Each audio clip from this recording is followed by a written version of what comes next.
like, komen. Yang subscribe semoga rezekinya lancar. Saya tanya pada Pak Presiden, sebetulnya ini ide siapa sih?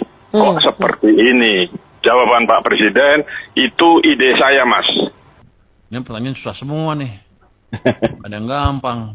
Utang ke SCIC dibiayai APBN. Saya belum dihubungi untuk masalah itu, Mbak. Nanti begitu ada saya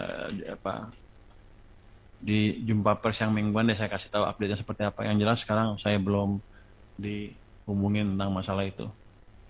Tapi kalau ini kan kayak SCIC di bawah Danantara kan ya. Kalau di bawah Danantara kan mereka udah punya manajemen sendiri, udah punya dividen sendiri yang rata-rata setahun bisa 80 triliun atau lebih. Harusnya mereka manage dari situ, jangan ke kita lagi. Karena kan kalau enggak ya semuanya ke kita lagi, termasuk dividennya. Jadi ini kan mau dipisahin swasta sama government. Ya jangan kalau enak swasta, kalau nggak enak government. Saya pikir begitu ya Pak. Posisi saya sekarang, yang saya tahu seperti itu, karena saya belum disusun dengan mereka. Saya dipanggil Pak Presiden 16 Mei 2016. Oke. Saya tanya pada Pak Presiden, sebetulnya ini ide siapa sih? Kok seperti ini?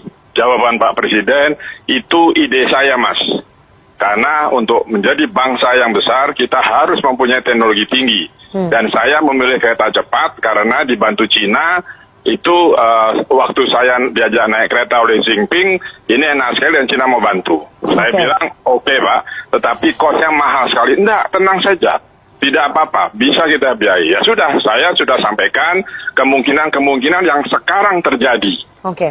Jadi kalau sekarang berkomentar lagi, ya saya sudah sampaikan langsung pada Pak Presiden dan ini sekarang terjadi.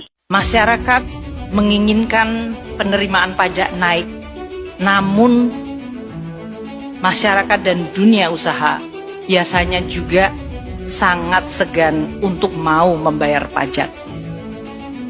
Ini adalah kontradiksi yang harus terus-menerus dikelola. Setiap rupiah yang kita kumpulkan tidak menjadi hanya sekedar penerimaan negara, namun dia mampu untuk menjawab tantangan-tantangan struktural. Nah kan, akhirnya ada menteri yang tegas mengambil keputusan, berani menolak membayar hutang kerugian dari kereta cepat, kerugian operasional. Menteri Keuangan sekarang Pak Purbaya Sadewa berani mengambil langkah ini dikarenakan menurut beliau kalau kerugian kereta cepat Indonesia-Cina atau KCIC dibebankan kepada negara, yang ada negara tidak bisa berkembang. Harusnya alokasi dananya bisa digunakan untuk pembangunan yang lainnya, tapi malah digunakan untuk membayar hutang. Kereta cepat Indonesia-Cina ini adalah salah satu proyek yang dibangun di zaman Jokowi, yang dimana Pak Jonan telah mengingatkan kereta cepat ini tidak sesuai dengan kebutuhan bangsa Indonesia. Akan tetapi yang ada Pak Jonan pun malah dipecat dari menteri. Kalau kata Termul, menteri-menteri yang dipecat itu menteri yang tidak bisa kerja. Padahal kenyataannya Pak Jonan justru malah kritis terhadap kebijakan Pak Joko Widodo. Cara berpikirnya Termul kan selalu terbalik. Menteri yang lurus dipecat, sedangkan menteri yang menguntungkan pihaknya awet, adem ayem, seperti Bahlil Lahadalia, Budi Ari.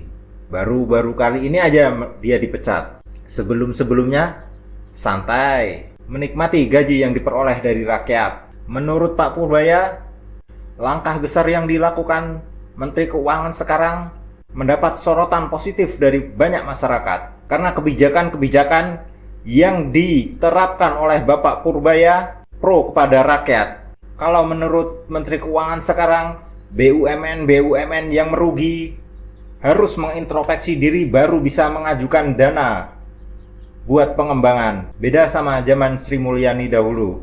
Ketika negara rugi, negara butuh dana, yang ada pajak yang dinaikkan, rakyat yang tercekik akibat pajak naik. Menteri Sri Mulyani itu aslinya bagus, bosnya saja yang kurang bagus. Kenapa bisa gitu?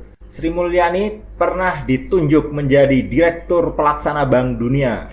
Kalau hanya orang-orang biasa, mana mungkin dia terpilih menjadi Direktur Pelaksana Bank Dunia. Kalau menurut kalian, bagaimana guys kebijakan Menteri Keuangan sekarang dibandingkan kebijakan dari Ibu Sri Mulyani, lebih enak yang mana? Silahkan kirim pendapat Anda di kolom komentar.